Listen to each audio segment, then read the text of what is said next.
Hello, and welcome to Silicon Valley Girls Chat Over Tea. I'm Gloria. And I'm Rosetta. Hey. It is so wonderful to connect with you today.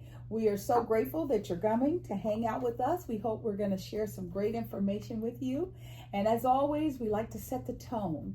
We like everything to be very, very positive. We're conscious women, and we love having conscious conversations. Yes, we do. Thank you so much for returning. And we're going to get going with the tea that we're going to be drinking today. Yes, and it is by Numi. We love Numi teas. We haven't found a flavor that we don't like so far. This is actually an organic white rose, and the ingredients are just white tea and organic rose buds. Is that right? Yep, rosebuds. Yeah, as simple as that. That's right. Easy breezy. We like that, easy breezy. Yes. And it smells good as well. We like to smell it and shake it up and down. Wake it up. Smells good. I like that white rose. I can smell it here. There's another one that's called sweet rose, and we love that one as well. Oh my God, this smells amazing. This smells like a beautiful rose petal. Yes, it does. I love it. All right. Cheers. Cheers, everyone. Ooh, that's hot. Yes, it is. It's woo! I know. As I, you know how you just kind of ease up to it, and I will like, oh, just take a little bit. My mouth is going hot. For some reason, it's hotter than usual. Yeah. But I like it. I don't know why, but it's good. It's very good. We'll let it cool down a bit. And as you know, we always say when it starts to cool, flavors are more flavorful. Yes, so we're very excited about that. So, as always, our thoughts and prayers go out to the universe. You know, Rosetta and I believe that we have to learn to love one another. We have to learn to live together. We have to get over all of the garbage that's going on around us and just sink into love and light. So that's what's important to us. So let's get started. Today is National Esthetician Day, National White Cane Day. And you'll say, what is White Cane Day? It is to acknowledge the blind. Yes. So that's why it is. And it's also National Cheese Curd Day.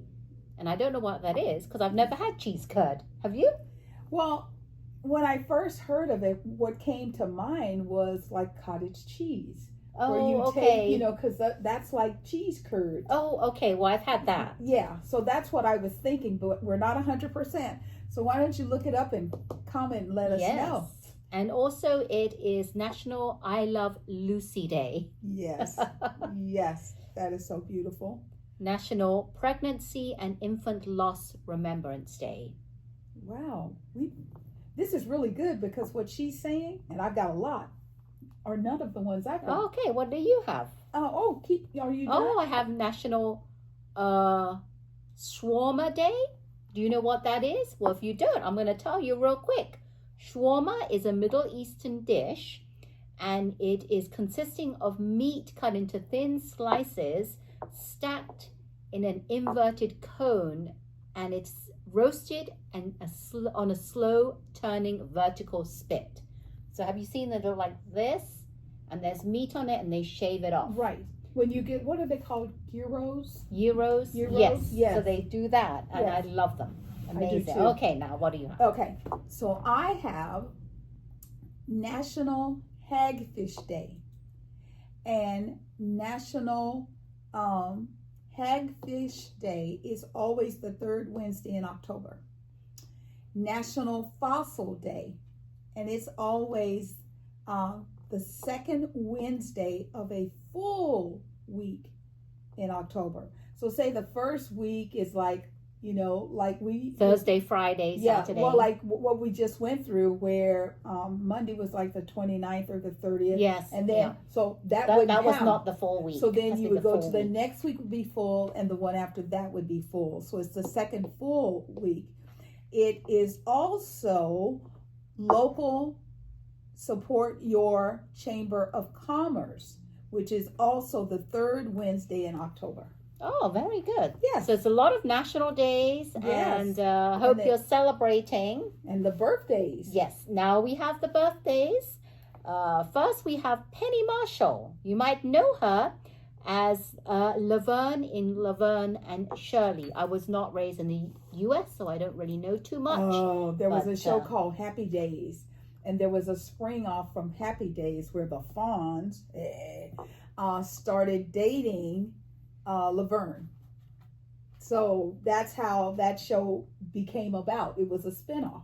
Okay, and then we have Emeril Lagasse. Yes. I'm sure you all know him. Yes. The famous chef. Bam! He will do bam, bam. Yes. So those are just the two that I have, because the others, I don't think anyone really knows who they are. And there's a lot of people they keep talking about that are influencers, and we don't know who they are. I know. What is your claim to fame? I'm an Influencer. But they do make money. Yeah, but what are you influencing? Are you influencing positivity? Or are you influencing drama? Oh, we don't know. But some of them do some influencers are really great, because I do follow some, and they're very, very good. Yeah, we should look into that. Yes, we will. We'll look into some. Every time I see an influencer. What we should do is look into some and maybe mention them and what they actually influence. Yes, and what is our view of their influence. Yes. Okay, we will do that. Very good. You hold us accountable for that. So, it is with deep sadness that we share with you the passing of Diane Keaton. I loved her. I thought she was an amazing actress. And what I really loved about her is she was always so covered up. You know, she would wear, like, say it's 100 degrees outside, but she was a thin lady. She would wear like a cowl sweater or a turtleneck with a jacket, long gloves, long pants, and boots, a hat. I would be 100. I would be peeling stuff off. Yeah, she likes that, and she was very unique when she would go to the award shows. Yes, she'd be wearing her pantsuits, and she just had her own style of her own style, and her acting was amazing. Yes, yeah, she did some amazing movies. Some of my favorites were Something's Gotta Give, and she was in it with Jack Nicholson. Father of the Bride 1 and 2. Yes, I love that. The Book Club, The First Wives Club. I love that movie because the wives got the husbands back. I love that movie. And she was in there with Bette Midler. You know, great movie. Bette Midler and Goldie Hawn. They were the first wives of these men. And, I did not see that movie. Oh, it's a great movie. If you ever watch it, you'll watch it again. Yes. And she also was in the series The Godfather. Yeah. She did them all because she was the wife of Michael Corleone. I mean, she did an amazing job. Now, what we heard is that she passed away after attending Jack Nicholson's birthday party. So, in the movie, Something's Gotta Give, it starts out, you know, because Jack, you know, he likes young girls in real life and in this movie. And he is with her daughter. And she is mortified that this old geezer is with her daughter. And as the movie progresses, the two of them, you're looking at them, and like he would, you know, he wouldn't just like put his arm around her. He'd put it around and he'd kind of snuggle her to him. And I kept telling, you know, my husband, I go, I think they're falling in love right before our eyes. So for her to have been with him just before she made her transition, that's kind of beautiful. That's nice. That's beautiful. Now, in addition to a great actress, or actor as they like to be called today, it is also sad news to share with you that DeAngelo passed. DeAngelo was only 51 years old and he died from pancreatic cancer. He did R&B soul songs like Lady, Brown Sugar, and of course my favorite, Cruisin'. I mean, I remember when he did the video and he had on no clothes. I remember I was like, you know, you just stop and you're like, really? Let's rewind. he was such a beautiful person, and I'm really, really sorry that he passed away from pancreatic. Such a young age. Yeah, 51. Yeah, that's too And young. pancreatic cancer is really bad. Yes, it is. They say of all the cancers, it's one of the worst because there's no cure. There's nothing they can do other than, support the person and keep them living and, like that. That's very sad. So as you know, we shared with you last year that Angie Stone passed away. Well, Angie Stone and DeAngelo had a son, and his name is Michael Akers Jr. So this young man, and he's a young man, he's in his 20s, he's 27, has actually lost both his mom and now his dad. So our thoughts and prayers go out to him because, as Rosetta said earlier, it doesn't matter how old you are. When you lose your mom and dad, it's pretty devastating. Yes, it is. Pretty devastating. So there's a company that's called Right On Sports, and it was showcased on August 1st on Good Morning America. And they talked about using sports to help building reading and writing skills for kids, right? Yes, exactly. And I didn't know much about this, so I did some research, and I'm very impressed. They mainly help middle school students to understand communities, develop reading and writing, like Gloria said, and build self-confidence using the lens of sports and the tools of journalism. I love that. Yes. I really, really love that. Yes. And through this, the middle school students can enhance their critical thinking and learn how to effectively tell stories at their own tuition-free writing programs. So they have these programs that help them do this. And most of all, they learn that anything is possible with passion, effort, and the support of people who care. Yes. Now, when you're in middle school, any age when you're a young child, Yes. any kind of mentoring or help or support you can get is invaluable. It's so key to how the child develops. How it shapes the child. Yes. So just being able to be in an environment where you feel safe to ask that question or to make that comment. And writing and reading are so critical right now because they're not necessarily being taught. No. And people that the middle school children that have gone through this program, 82% say their writing improved.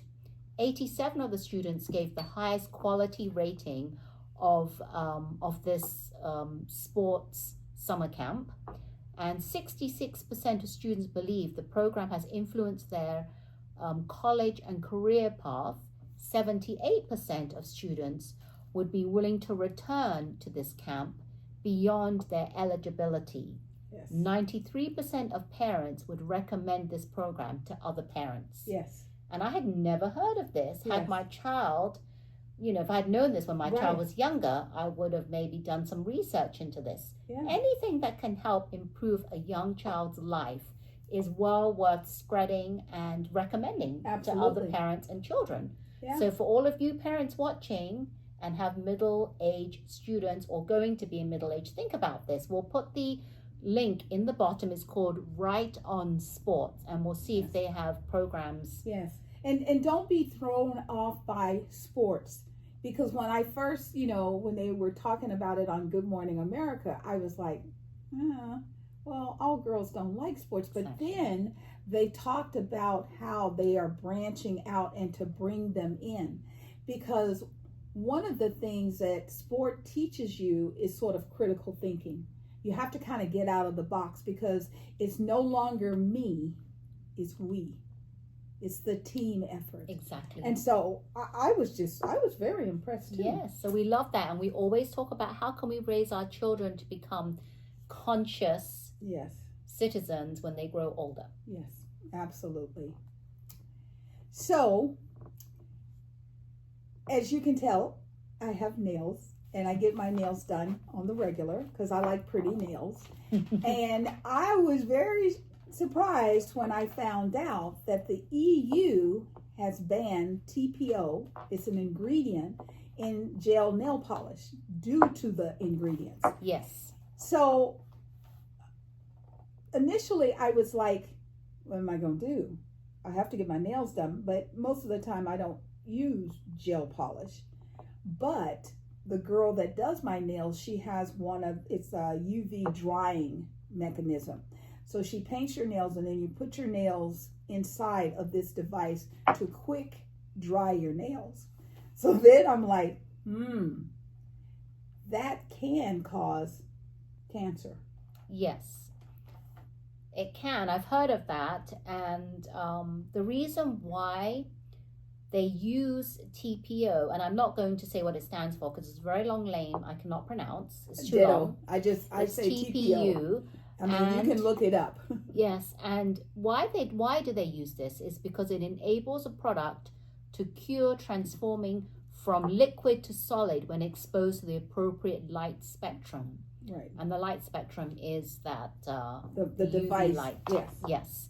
And EU has officially classified TPO as CMR category 18. Now CMR is carcinogenic and category 18 is presumed to be toxic for human reproduction based on strong animal studies.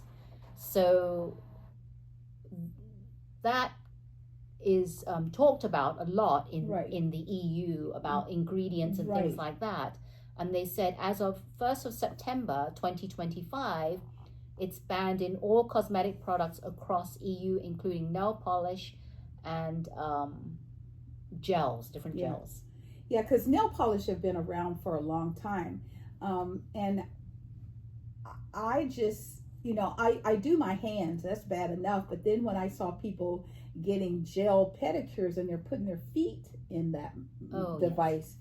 So just to give you a perspective, there's a list of ingredients. And these ingredients are across the board within all countries. So everybody knows about them.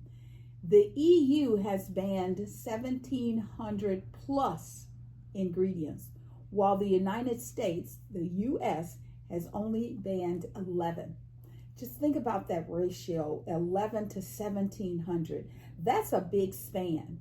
So our advice to you is, like, for example, if maybe before you get your nails done, about the machine now, just put some sunscreen on your hands.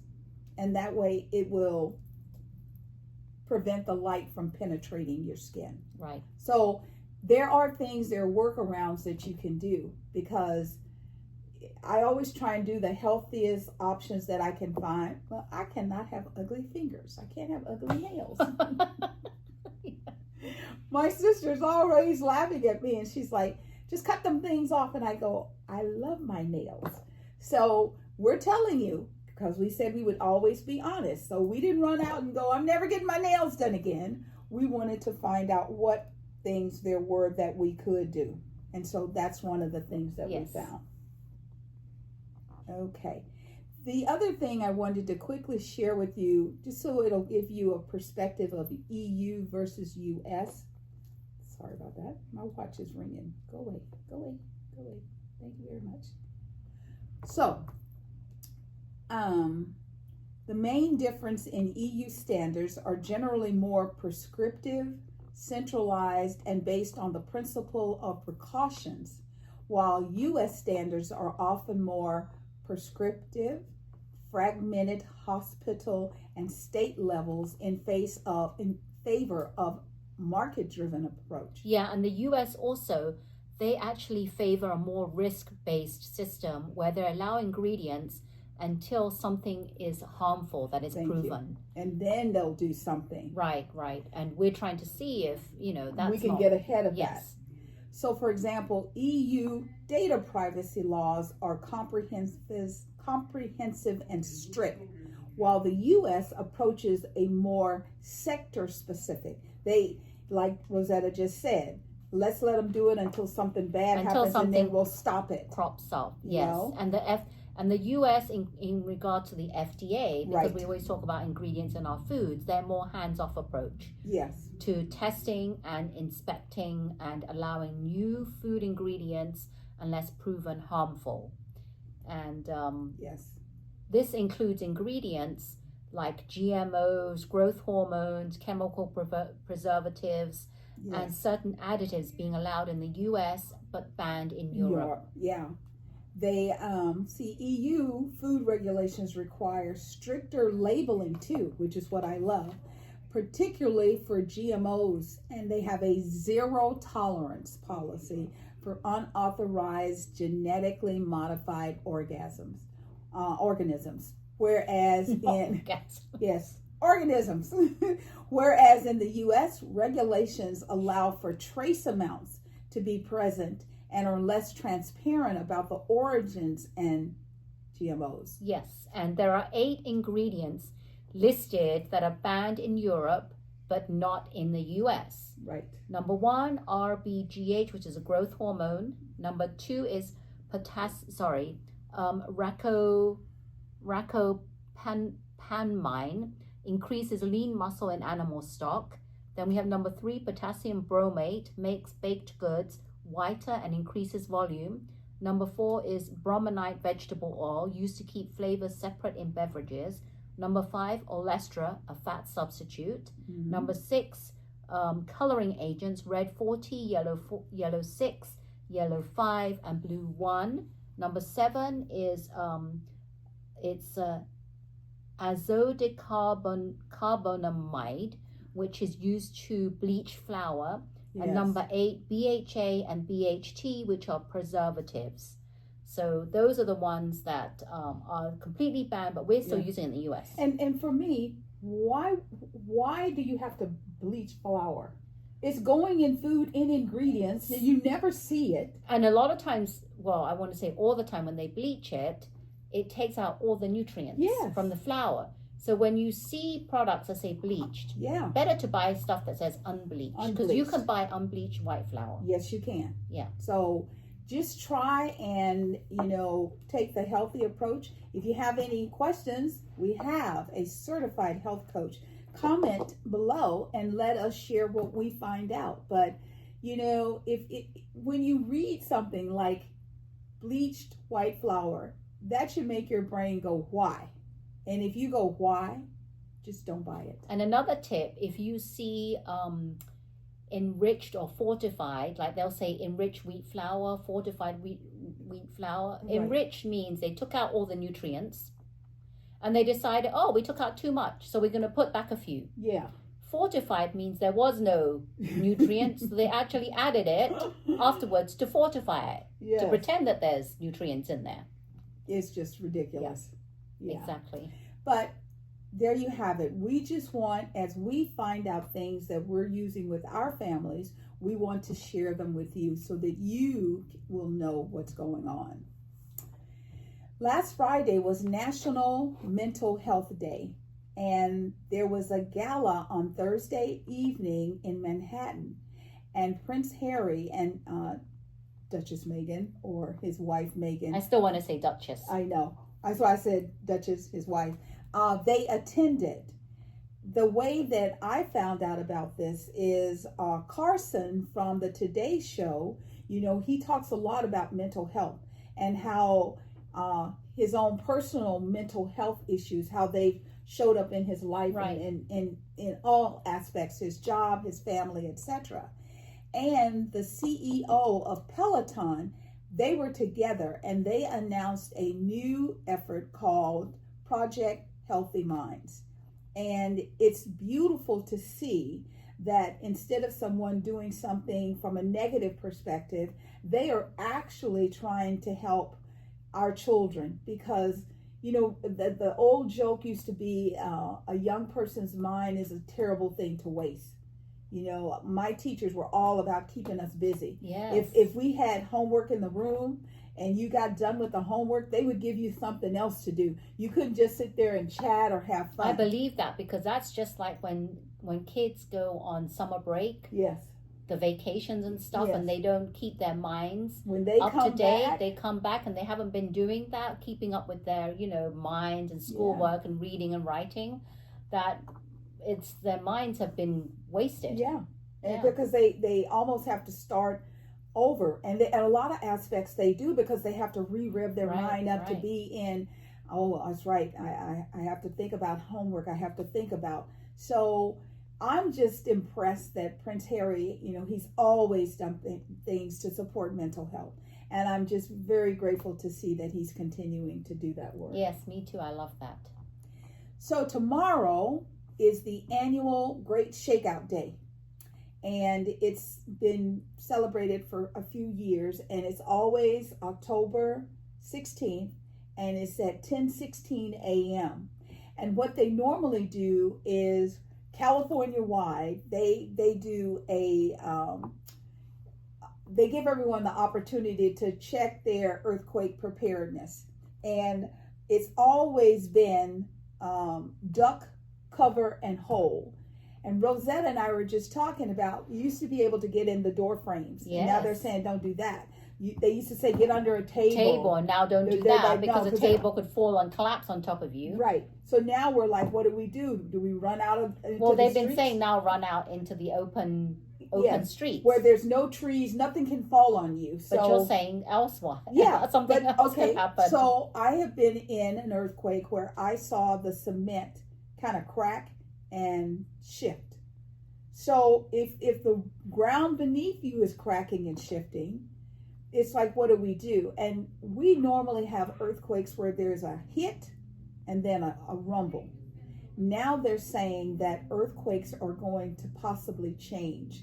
And instead of doing this, they're going to, do an opposite. Oh my God. And they don't know. All of our buildings, all of our infrastructure, everything is for the impacts that we feel today. They don't know how that's going to change. Any kind of earthquake, whether it's a 1 point, 3 point, 7 point, they're all bad for me. Yes. Everything is bad because it's the unknown of how long will the earthquake last this time. And as soon as you feel it, the first thing your mind starts thinking is, when is it going to stop? Yeah. So millions of Californians have the opportunity tomorrow to log in to an app early and register. And they're going to send out a statewide notice that says, earthquake has hit. They're going to set the magnitude. So you won't feel it, but it's to get us into the habit of thinking, what are we going to do? Back in the day, like my house was in the middle of my family, so everyone came to my house. When Loma Prieta hit, everyone got to my house. We were sleeping on the floor because nobody wanted to sleep in the beds. I don't know why, but we all felt more comfortable just being in the living room together. Yeah. So have an earthquake preparedness plan just in case. Exactly. Just in case. Just in case. So, the weather, as you can see, we have on sweaters. Tom? That's because the weather shifted. The weathers they're just doing some interesting things. On Monday, they said we were going to get some rain. We got rain, we got wind. We got flooding. Yes. Routes that you would normally take, say you're out and about and you're like, oh, well, I'm going to go from the east side to the north side. Oh, that's about a 20-minute. No, it was an hour. There were accidents. People in California, they just can't get it, some of them can't get it in their minds that when it's the first rain of the season, the oil bubbles to the top. So the roads become very slick. And we got to slow down. Yeah. And the other thing that they should know this, is when it's raining, please turn on your headlights. Yes. It's people the law don't do here. that. It's the law even here. it's a law. I go around and still see people that don't have any headlights on. If they ever get caught, I think that they should quit trying to do this onesie-twosie ticket. I think they should build the infrastructure and put it in cameras. If they can have cameras in the trees in Singapore, and I mean high trees, they can put camera infrastructure here. Let our police officers do what they do best. Because when it's raining, it can be, when you're in the freeways, it's really hard to see the car in front of you. Yes. Let alone when they, don't have their lights on.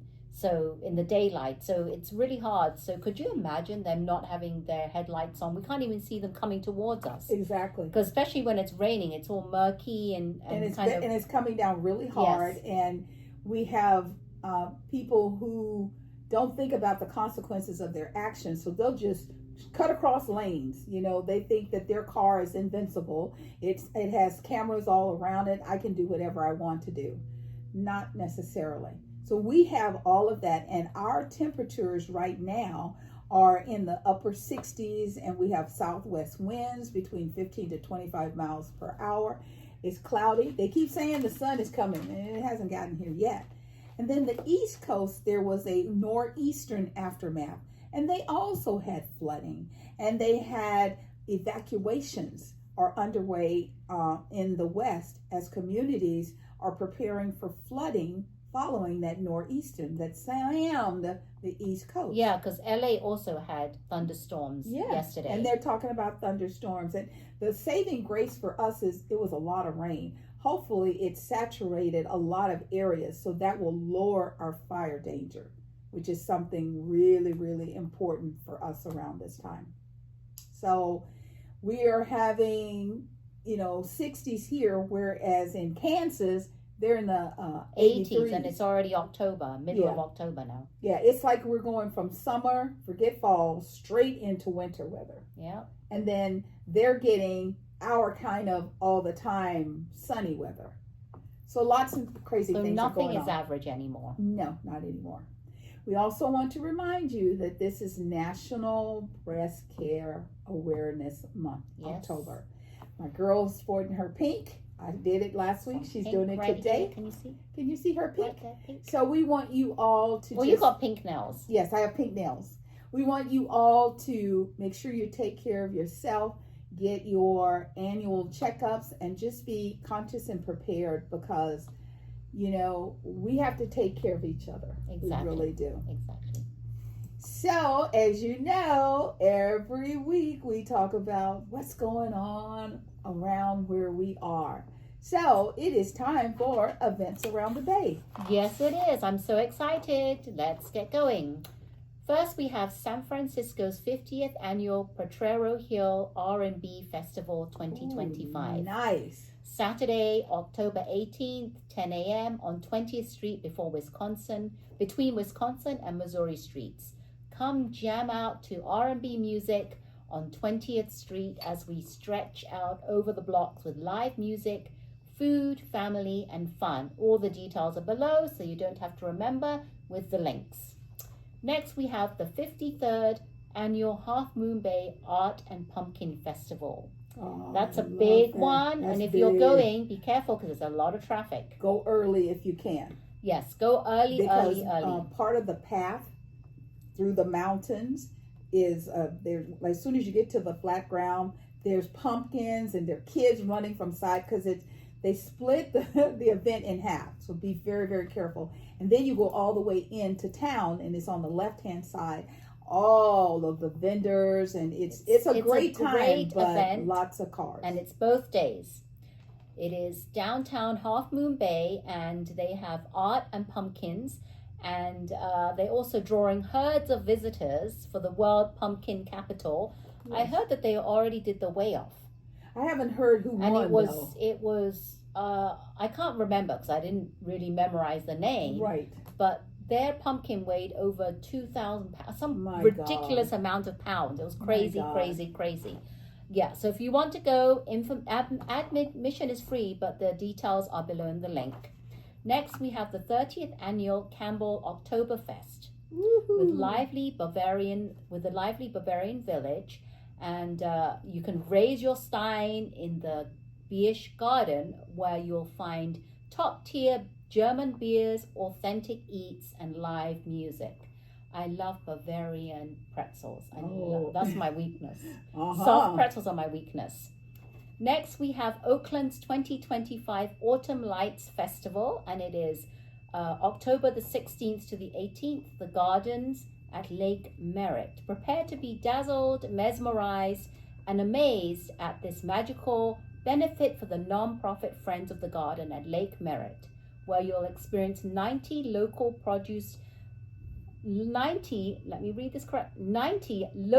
produced illuminated art displays, sparkling and beaming throughout Oakland's beloved 8 acres municipal gardens. Wow. What a sight. That must be, that's nice. Be sure to buy your tickets as soon as the event sells out, and buy your tickets below, so the link will be below. Next, we have free Sazon Latin Food Fest in Alameda, Saturday, October the 18th at 11 a.m. It's at the Faction Brewing. Join us for a day of Latin food, music, and great times at the Sassoon Latin Food Market. There's going to be Latin food vendors, foods representing all the best flavors from the Caribbean, Central, and South American. That sounds good. I like Sounds that. wonderful. Event details below. Next, we have something called You Should Be Dancing at the Mountain Winery in Saratoga, and it's going to be one night only at 7:30. It is $38 plus, so you have to buy your tickets. Don't miss on the Bay Area's most spectacular tribute to the Bee Gees. Oh. Andy Gibb and more. You should be dancing. Get your tickets. Wow. Next, we have San Francisco's 3rd annual Diwali Festival of Lights in the Outer Sunset District. Join them for a celebration of tradition and enlightenment with their 3rd annual Diwali Festival, featuring live music, cooking demos, family-friendly activities, and more. And there's going to be free chai. I like that. Nice. Yippee, I love chai. Nice. Good chai is amazing. All right, and last but not least, we have Sunset Mercantile Paws Oktoberfest, and it's in Brentwood. And this is a free community event hosted by Rough Day Rescue. Is going to be they have it paws-activity fabulous. Bring your pups and kids and come celebrate Oktoberfest and Halloween with them. All proceeds from the event go to helping to save the dogs from being euthanized in local shelters and their medical costs. And they plan to save 1,500 dogs this year, but need the community's help. So event details below, and that's in Brentwood. So there you have it. Here are just some of the events around the Bay, and a lot of Oktoberfest happening. Yes, and this is the last weekend for, the one. The Renaissance Fair. Thank you. And if you're going down 101 to 152, if you're going to Watsonville or wherever, just be prepared for traffic. But it's the last weekend, so if you've been telling your kids, "Oh, we'll go," this is it. You should go. You should go. It's pretty good. If you want to do the afternoon tea with the Queen, you have to book in advance. You can't just go, because there may not be seats, because they only have it at one time. I think it's 4 p.m. Yeah, once a day they do it. At 4 p.m. Yeah. Yeah. Thank you so much for hanging out with us. We're grateful for your attention to the matters that we're sharing with you. As we always tell you, if there's something else you'd like to have a different perspective on, let us know and we will talk about it. Yes. So thank you. We feel the love of your support and we send it back to you bubbling over. Yes, and if you or you know of anyone that makes teas, sell teas, has a tea place local to us, we'd love to visit, and maybe we can feature it in a future chat, because we do like our teas. Yes, we do. Yes, we do. And hopefully you liked our chat. Yes. And if you did, please consider thumbs up, hit that icon, subscribe to our channel, and hit the bell notification so that you can be notified when our chats are ready to be viewed. And don't forget, if you want us to chat about anything, questions, hit us down below. Yes. Thank you so much. We are Silicon Valley Girls. Chat over tea. Yummy Numi tea. Yes. And remember to always keep smiling. Bye-bye.